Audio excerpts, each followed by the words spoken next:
I've found that in my own life, when I'm around people I know disagree with me or they're having all kinds of wrong assumptions, instead of getting aggravated, I get curious. And I turn the questions onto them, like, tell me more. And I'm sure you can improve my way of thinking on this. I have all these expressions I use. Talk to us about this anthropology connection and the curiosity that you've had to bring to this project, and I'm sure all your projects, to find that special place where we all go, oh, I'm like them. They're like me. I mean, this is the thesis of all of it, right? It really all comes down to sort of gamifying your curiosity towards the goal of connection.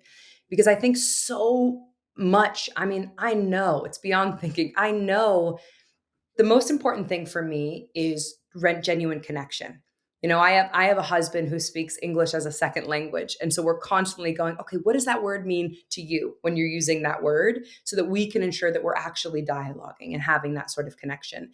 And so much of my anthropology background, my theater background, my multicultural background, even the way that I was raised in a multi-denominational home of studying all religions, all the organized religions and seeing the through line to all of it.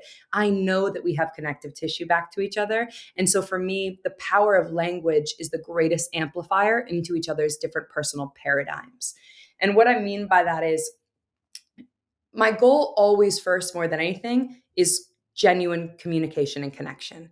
That's the most fertile ground. Often we're just talking over each other and talking around each other. So we're very rarely in dialogue and very rarely in communication.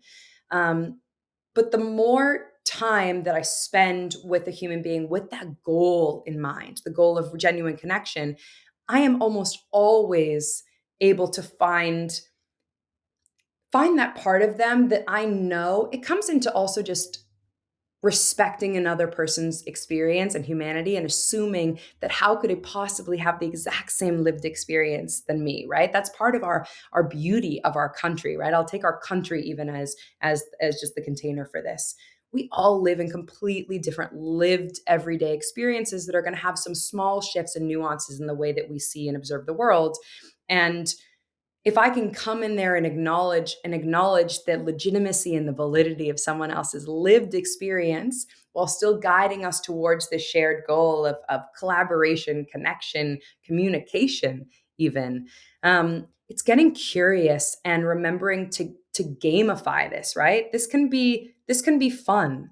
I don't need to be threatened by someone else's worldview and experience because that's based off of their lived everyday experience that's different from mine, right? So it's actually not even it's not a threat to me. I'm more curious around. So I really think it's about staying so curious and gamifying that in some way, and remembering that that's our beauty in the world. That's what makes life so interesting and worthwhile. If we were all these homogenous, completely unified, we have 50 different states. We have 50 different opportunities to live in a different sort of way, but we need to work as a culture to actually figure out how to bridge. So we're missing out on each other. We'd often find in dialogue with people that during this series and just over the course of my work, there's people that I would make all sorts of assumptions that they fall into a bubble of one. Maybe it's a partisan bubble where I assume I can anticipate the way that someone votes or what their political leanings are based on the values that we're sharing together, in a room or in an experience.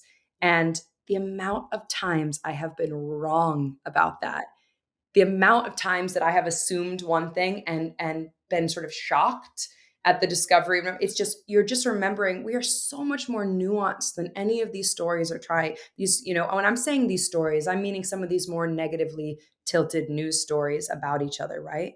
These like small reductive data stories. We are so multidimensional. And, you know, I think a huge part of even staying curious about another person is it has to begin with being curious about yourself and holding space for your own multidimensionality. Because once you can recognize how multidimensional you are, then you can assume that in another human being. Well, that's another place where I find, like when you're saying gamification, I'm not sure I'm not sure I would understand that. And for some reason, it kept clicking through my head when you were using the word gamification over. And then I thought, I want to share something with our audience, what that means to me. And you can riff on it if you like. But here's what I do. I feel contempt for people just like everyone else. Like you say, you make an assumption by one little thing that somebody says or something they're wearing or all the things. You just jump to a conclusion and you feel contempt. So that's how I gamify this curiosity thing. Whenever I feel contempt, I've taught myself over the last 10 years that triggers my curiosity. I go, oh, I don't really like this person, or I don't, and then I gamify it by saying, okay, get curious, exchange contempt for curiosity. And as you say, every time I'm astonished at how wrong my assumptions were. So if anybody listening to this wants a little trick, when you feel that contempt bubbling up, pause just 2 seconds and get curious, and you will be gobsmacked by It, what comes next. I that's bet you found that all the time. That is exactly right. And I love that story tidbit about that because there's a different sort of, you want to talk about euphoric feeling and getting and a bliss surge in your body. It's the catharsis of real connection within that. And when you can, I too also chase down, I don't like having, I know that what I'm experiencing of someone is one fragment of their whole, right? And I don't always have the energy or the desire and the input, right? I have to, you have to make choices in the day, but I solving that and finding that shared humanity and getting that connection moment where we can actually feel that really mutual appreciation, mutual respect, like on the highest level for each other's human experience. That tends to be the most generative place in which we can build from. Mhm. I was looking over here on the screen to get a podcast episode, but I will pass this on. There's a scientist in the world, Dr. Ian Kerr, who is the world's leading scientist studying whales. And he said something to me that works perfectly into our conversation about these assumptions we have with others and all that.